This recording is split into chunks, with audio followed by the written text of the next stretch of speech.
I wanted to come to you today, it's Ask Amy, about a follow-up to STCW.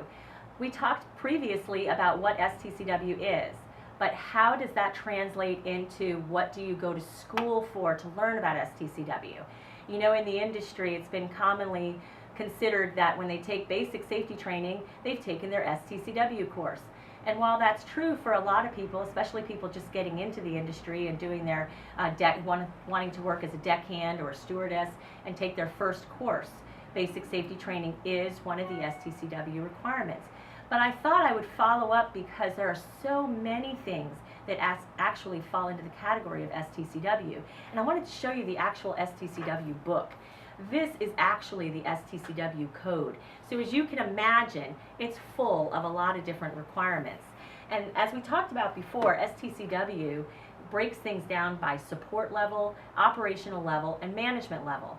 So the courses that people take in order to comply with STCW are based on what they're serving on the vessel.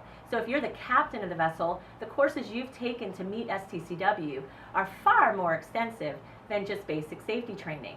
In fact, a captain would learn about electronic charts.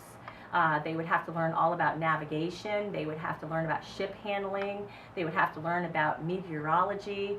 They would have to learn radar and ARPA and firefighting and all sorts of subjects that STCW highlights based on the level of job that they're serving on the vessel.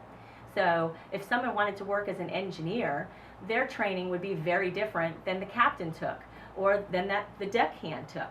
So STCW outlines all of these different jobs on the vessel and what training is appropriate for them and to what level that training should be taken and how much understanding and skill a person has in that area. There's basic firefighting and there's advanced firefighting. There's all sorts of subjects related to specific types of vessels. Like if you're working on an oil tanker, you have to have specialized training for oil tankers. If you're working on a chemical tanker, that's a whole different set of training from the oil tanker. And then passenger vessels. If you're working on a cruise ship, you need to have crisis and crowd control training. So there's a lot of things that are part of STCW that go way beyond basic safety training.